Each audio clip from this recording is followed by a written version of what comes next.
From Central Indiana's #1 news source, this is Fox 59 Tonight.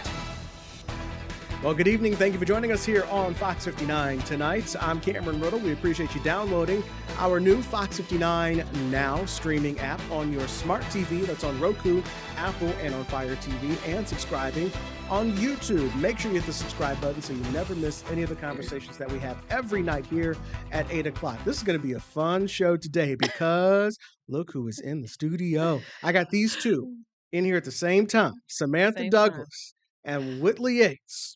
The last time we were in the room together was Election Day 2024. And, well, first, good evening. Thanks for coming on. Glad to be here. Me too. The last time we were on, y'all two made a lot of people upset. Oh, Lord. Remember? Oh, on the radio. On the radio. Oh, yeah. Remember? Were they already upset? Possibly. Well, Okay. Some of them. what were we called? We were Jezebels and idiots. I thought they would call you a Jezebel. I don't Oh, know if I they was a call you Jezebel. Sorry. There was Just some the- name call. There was some name. we was talking. We were doing too much. We were too loud. We were argumentative with each other. How's it been going since then? Well, Well, well. it's been going well. Well, last time, I think y'all came on right after the election, too. Did we? It was maybe- right No. before. It was right before. Yeah, Okay, yeah. so yeah, we did a back-to-back. We like did a back- two yeah, Sundays. two Yeah, Sundays. yeah, because yeah. I thought it was on the great. good old Lord's Day. Oh, my. But We were Um, clowning on the Lord's Day. It was a well, good time. we have not talked since President Trump won again, Lord. and now we're over 100 days in, 5 months into this thing. And what's the progress report on this so far from you two? I think, Whitley did a whole episode with I you talking about the did. first 100 days. Mm-hmm. And I think the parts I agree with is that, the overarching theme is that he's doing exactly what he said he would do. He's doing exactly what he said he would do. He said he would do all of these things, all of it. I think the only thing that he's doing that he didn't directly say that he would do is all of the alignment he has with Project 2025 that he Mhm. claims he had no alignment with Mhm. prior to the election. So outside of that, though, if you read his platform, these are all the things that he said he would do. This recent law enforcement thing, like strengthening law enforcement, something like that.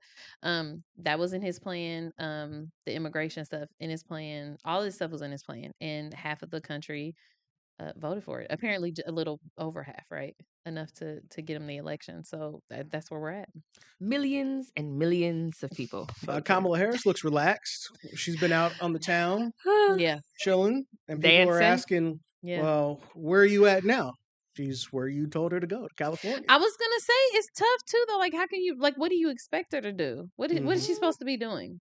Answer that. What is she supposed to be doing? I mean, I think she should be doing whatever it is that she feels like she wants to do. I think that's what she should be doing. Which could be I run for think it's governor of good. California. Yeah, that probably will be a move for her. And I think Mhm. Newsom will probably run for president of President. the United States Mhm. as he's attempting to paint himself with a broad paintbrush of being a conservative, liberal, progressive. A conservative liberal. Yeah, he's moving moderately to the middle. Mm-hmm. He's going on these far right podcasts. He's attempting to rebrand himself in his attempt to be more palatable to a mass majority of Americans. Is it working? I would say he's doing a good job. It's not going to work for me, Mm-hmm. but I think for people who may not know him, I think it works. So I enjoyed my conversation that you and I had, Sam, Mhm. the other week about Democrats Mhm. and how Republicans, not everybody likes Trump. I know people who cannot stand Trump and they voted for him because they Mhm. get the mission. But what you and I talked about and how we ended the show was Republicans are like, all right, they understand the assignment. Mm-hmm. All right, we don't like this guy, but he's going to do what we need him to do. Boom. Mm-hmm. Democrats, as we talked about, and we talked about this on the show, everybody's not in love with Kamala Harris. She's not flawless, so therefore she could be voted on. That election is over. Okay. But that election is over. But moving forward, everything that liberals and Democrats say they love, from PBS to Department of Education, all these things were at stake. They were in Project 2025. So what I'm curious from the both of you is how do you explain to Democrats, or will Democrats ever understand that the person does not have to be perfect? Mhm. It's what you are at risk of losing, which in this case for Democrats has been a lot. But again, it was in Project 2025. It was all listed. How do you get your people, Sam, Mhm. to function as a unit Mhm. as Whitley's folks do? I think that's so funny. So And I one, use those terms loosely. I was about to say because my folks function as a unit. If you look at the numbers, Mhm. but Democrats in general, and I think I said this last time, they need to be more authentic. I think even if they're imperfect, even if their values personally don't perfectly align with the platform, I think people are valuing authenticity. They are valuing the ability to be able to connect to somebody who feels human and real, whether we agree on every single detail or not. And that's something that I have been begging our party, both locally and at a federal level, that we need to be more relatable. People need to be able to connect, and that was one of the biggest flaws with Kamala. I said that last time, not being able to connect with her authenticity, and I think it's because they have a hyper focus on trying to be super aligned with our party, but I think that's impossible for human beings to be that aligned. I think in general we have an idea of what people should have access to, the rights they should have, the freedoms they should have, things like that. And we can stick to those general principles, be authentic and real and relatable and able to connect with Democrats so that we can get them elected. I honestly, I think that was a flaw in her campaign. But it's not just on her. I think it's been a flaw with Democrats, especially at a national level for a while now. I think that's why even if you don't prefer, I mentioned this last time too, even if you don't prefer like the tactics of like a Jasmine Crockett, it's still but when she says things though, people connect with it because they're like, yeah, like when she tells Elon, but like, what's something you have for Elon Musk, and she's like, F off, like people feel that way though. Yeah, And so people, whether you baddies Midwest, you it's know giving. Hmm. yeah, so whether I think that's the message moving forward, is that we need to trust authenticity, to trust good people, and get them in these elections so that folks can connect with them. I think that's our strategy moving forward, should be anyway. Well, Whitley, how do y'all stay in power? Because so far, uh, nobody's rich just yet. Walmart just said that they're going to be raising prices on everybody. Mhm. And our great Hoosier state that voted Republican is losing $2.4 billion due to tariffs. Maybe at some point, everybody will be rich, but uh, It ain't now. Donald Trump said everybody's going to be rich right away. Price of eggs would be would go down on day one. He ran on that temporary pain that people were feeling with price hikes, and now he's telling everybody, well, maybe for Christmas you don't need as many toys. He ain't saying that. That's what he I said. will Not say, as many dolls. I will say that more recently, so within the past 7 days, the Trump administration has had a win when it comes to tariffs. They are seeing the tariffs from China imposed on the U.S. drop down from over 125% to 10%. So, whether or not we liked the strain on the economy, whether or not we were prepared to weather the storm, it seems like those strong, stoic negotiating skills are working. When we're looking at his trip right now to Saudi Arabia, I've never seen anything quite like it. I mean, you got Trump calling the prince Johnny. Um, he's giving them nicknames. They rolling out the red carpet. He's meeting them on the tarmac. We've just not seen like this level of gravitas, specifically when it comes to Saudi Arabia and when it comes to our foreign relations. And I think it's because a lot of times the foreign leaders are used to having predictable presidents. And when you have an unpredictable president that will push instability to meet his successes, then you have to play the game a little bit differently.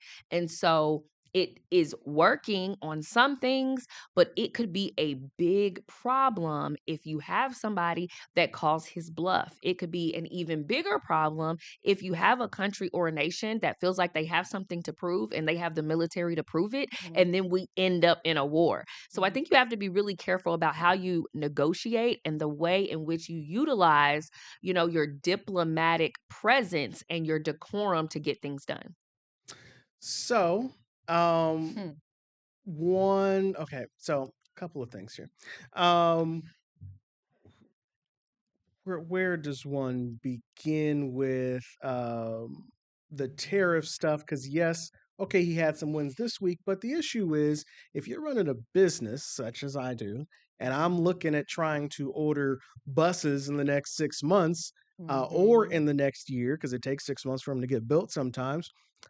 It makes it really hard for me to be able to plan when he had a good week this week with tariffs, but Mhm. next week we might get a headline and then tariffs are back up to 200,000%. Mhm.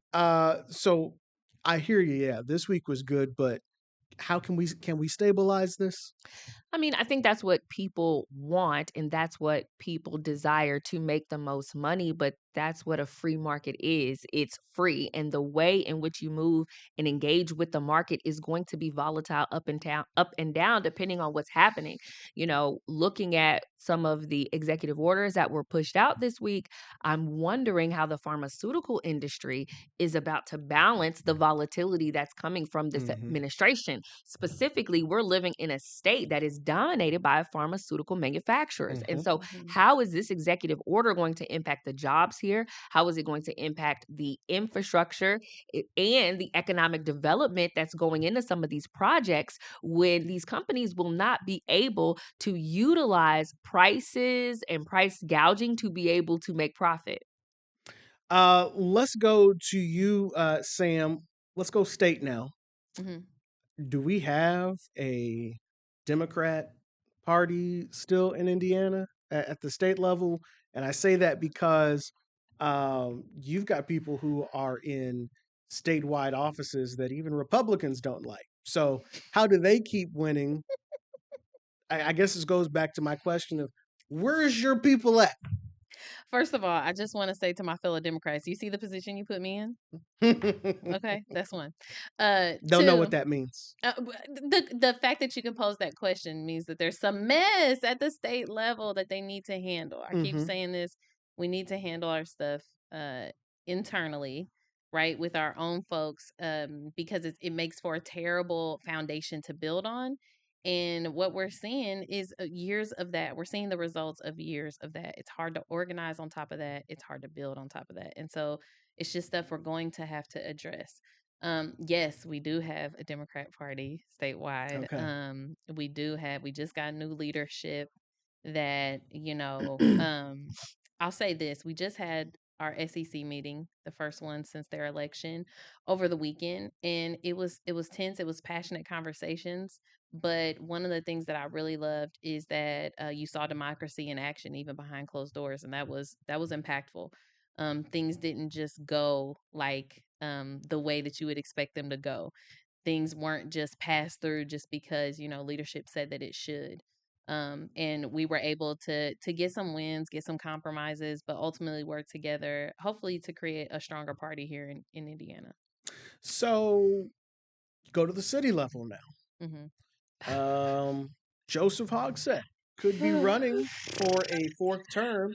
And the only confirmation I have is that I reached out to his office Hmm. earlier last month and I said, hey, Joe's been making some moves. He's having Hmm. this fundraiser. It was in the paper. Hmm. Um, can we get an answer? Is he running? Is he running for a fourth term?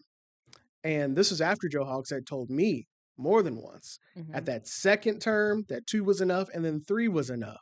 I Hmm. have interviews somewhere where he is like, I'm good. That's all we need. But now we got unfinished business. He said he's running from something, but not for something. He did say Remember? that last time. Remember that? Yeah, yeah. I think we all know what he's running from. So I asked that question to his campaign, no, to his office, and Hmm. they said that is a question for his campaign to answer. So then there's a Mm. campaign. So fourth term, Joseph. I'm gonna start with you, Sam, because this is your Democrat Party It's again. my Democrat Party Are you again. able? I How mean, proud we are. are there other folks who are like, hey, I know there are other folks, Yeah. but Yeah. who else wants a shot here? Yeah. Okay. So let me just be on record, and I could be wrong about this. This is not internal information or anything like that. I don't want you to get confused. But I do not think he's running again. I think he is raising money to maintain control post being in office. And I think that's significant. It should be looked at. Also, it should be looked at that he believes that that is the way to maintain control, right? Hmm. Post being in office. Yeah, of And course. You don't that's want to be nobody critical. wants to be a lame duck mayor. Yeah, right. That's critical. But yeah, outside of that, I don't think he's running again. If I'm being honest, I think he's creating this confusion on purpose. I do think he will have a candidate he backs, and I don't think that's going to help that candidate. So I think that's interesting. And coming up this next election, I think um we're going to see some interesting dynamics at play. I do not think unless the Republicans can really produce like a really good, I don't know, moderate that we feel like we can trust and connect with. Unless they produce that, I don't see us losing. But it is challenging. It's super challenging when you have a mayor too, like because it's not just that we don't understand his positioning or his future plans on. There's other things, other moves that he makes that are also confusing to the rest of us that are a part of the party that we have to then try to figure out like Because for a what's while it the was like, does angle. he want to run for governor? Yeah, right. And no, I think that was full transparency. I think that was real. But if you remember that primary before, we turned out terrible numbers. It was Mhm. like 12% turnout or Mhm. something like that. It was something horrible. And I think they knew then, like even a white male prosecutor in Indiana, if you're a Democrat, did not have a shot at that point. And Baptist so, preacher. oh my God, Sprinkle all the things on there. all the Mhm. things Wasn't on good enough. there, quoting scripture, doing the wobble, all of that. None of it was going to help him win a governor. So that's where we were. I was frustrated that nobody challenged him, or nobody challenged him harder then.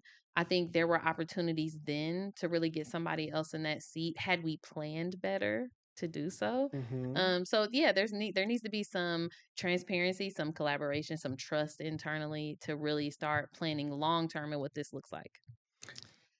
So much to say. Mhm. So much to say.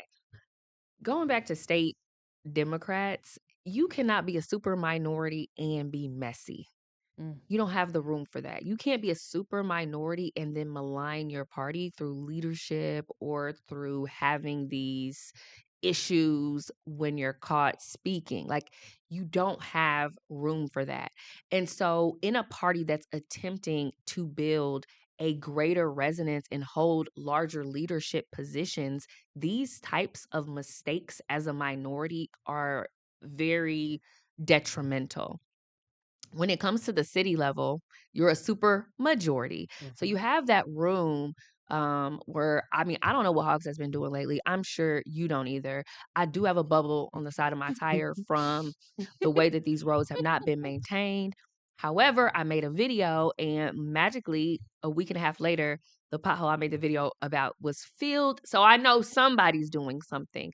He does have more room and more freedom to make mistakes because they have a supermajority. But I think for quite some time in Indianapolis, some leading Democrats took their positions of power for granted. Mm. And I think the people are currently engaged in a way where this will probably be one of the most competitive mayoral primaries we've ever seen. Yeah. Everyone knows that VOP will be running. Are we I sure mean, this time? Because I'm he's been as VOP has been running for a long time. well, as long as Hogsett doesn't run, I believe VOP will run. Okay. Okay. And Andrea Hunley, Andrea Hunley. she is running. And I don't want people to assume because she's never been on council that she doesn't have a chance. When you are someone that's connected to the community and all you need to be the candidate is have people show up for you. When you've been showing up for them in your position, whether that be at the state house, on a federal level, on any level, then they're going to show up for you when it comes to a primary. And so really in Indianapolis with the Democrats, it's who's going to win the primary. Yep. And getting through the primary is going to be the toughest part. And so having a level of competition is going to be good for Indianapolis. Who they select may not be good for Indianapolis. We don't know. Because you don't the challenge with having a lot of challengers in that kind of race is that you have the potential to split a certain kind of voter, right? So what you don't want is to have candidates that pull the same kind of voter, because that is what will make way. Let's say he does want to run again. If we have people who run, because there's multiple names coming up. I also want to throw out there that these people have not confirmed that they're running yet. This is Whitley. This is all They have not confirmed they're running yet, but allegedly. let's just say allegedly two young progressive Dems are going to split votes. They're going to split the young progressive vote, right? And so that's and going to then be Larry Vaughn is going to become the mayor. He is not. I can guarantee that. or if However, Jesse Brown ran, that would really throw a wrench in it. Let me It sprinkle would- that out there. it would. Jesse's not going to run. I feel comfortable in saying that. Oh, she feels comfortable. I feel comfortable Okay. in saying Okay. that. But I think I would love to see Andrea Hunley. Would love it. Mhm. I think there's a lot of Democrats that would love that. I think she would bring a level of community that we haven't seen in a long time. I think we have Hogsett, and people have judged him saying he's moved out like a Republican, which is funny. But I mean, when you look at like charter schools, when you look at financially the moves he's made, like he's sold off a lot of the city and done things like that. Like I think the argument could be made. We haven't seen a whole lot of like community building out of this administration the whole time. He So built the Community Define Justice so- Center. Define community, because That's what not he's community what building. what he's going to He say, put it in the community. and this is what he's going to say. And this is why last time he said he wanted to run for a third term, was he's got all these Mhm. cranes in the sky, Yes. and he wanted to finish the job. Right. And so the downtown community, which they want to make into a neighborhood, has grown. So that's what he will point to. Yeah, That that's is not my it. community. Yes, but that's not when I say community building, obviously I'm talking about at a people level, right? We haven't seen a whole lot of things that were directly aimed at improving people's quality of life, like directly, not in an indirect way. So when you see cranes in the sky, some folks is benefiting, and some folks at a personal level is probably getting more access. Like they'll have more access to health care, and I think the community is benefiting in some ways from hospital wars, right? They're developing new programs, new partnerships. Things are expanding. We're getting like we have the new Eskenazi Clinic at 38th Street, and all of those things. So it does end up benefiting indirectly, right? But it doesn't. But that's not direct programming, and I think having somebody come who's more community oriented will be good for us. Somebody who's looking out for people, not necessarily just dollars or big donors and stuff like that. I think we need that. I actually think we need that.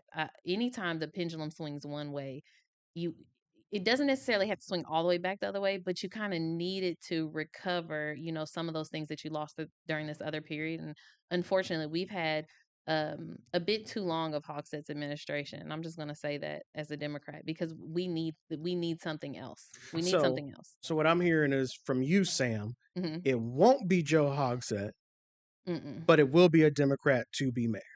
Yes. That's what the numbers would tell you. Yeah. But Sam, what I'm hearing from you, Whitley, what I'm hearing from you, well, actually, I'm going to ask you this question. Yeah, let's talk about those indie Republicans. Yeah, where y'all at? Because Shreve didn't do it. Merritt. Jim Merritt didn't do it. Mm. And what was she was running for prosecutor. This was I can't think. Cynthia Carrasco. Carrasco. Who ran for prosecutor. But then also she ran for mayor, Hogsett's second term, short, light colored hair.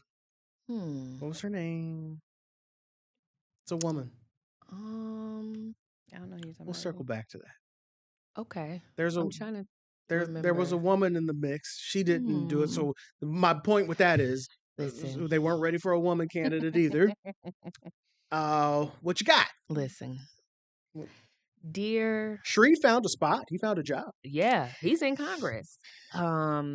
and Cynthia Carrasco. She's in the State House. So, Indianapolis Republicans, hear me out.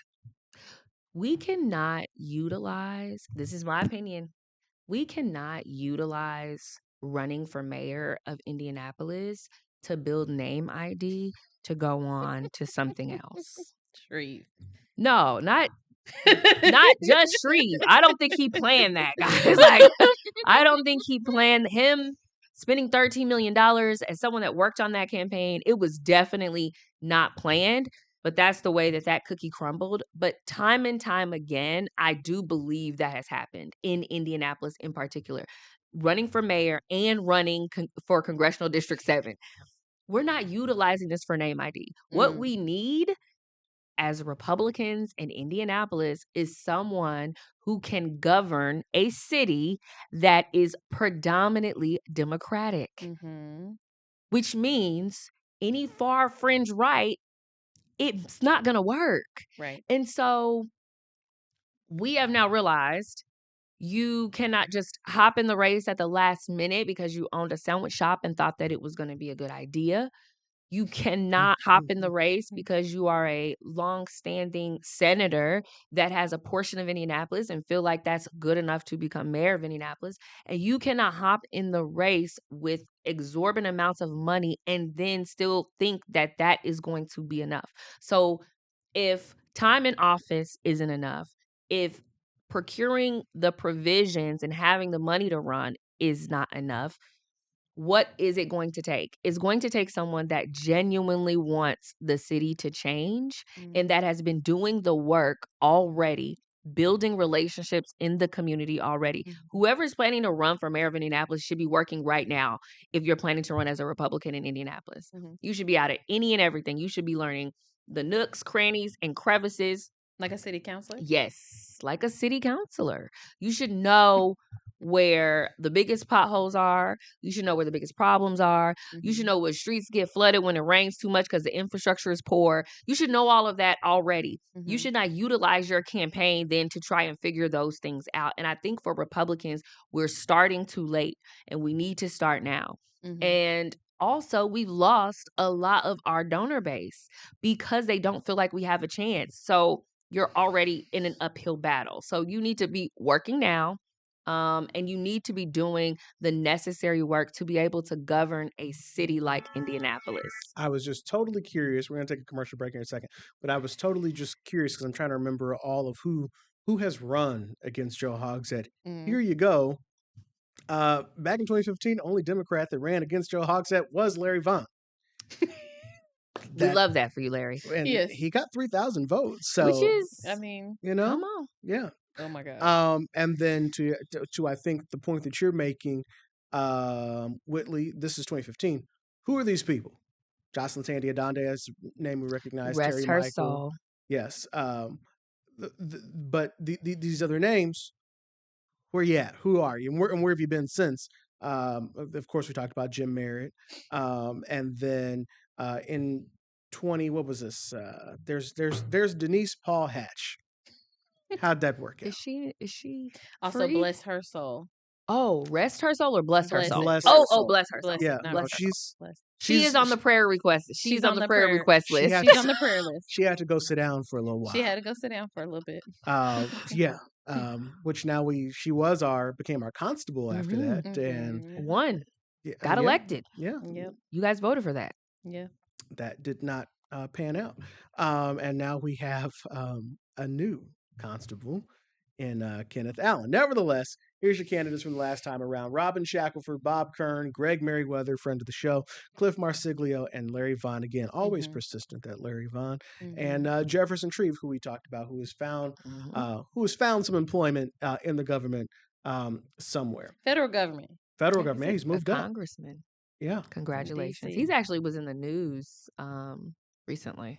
Was he? He was. What's he doing? They were looking at some of his stock trades and they were basically stating that prior to him coming in, and while he's been in, that he has been buying and trading stocks, specifically around transportation, when he's on a subcommittee for transportation, and they've been watching. And right now, the federal government and a lot of people in Congress are trying to make it so that elected congressional officials cannot purchase stock and trade stock, which is very interesting because, to be honest, like, Jefferson Shreve isn't someone that really needs a lot of money. So if you're thinking that he's doing that to just consistently make more, that's just who he is.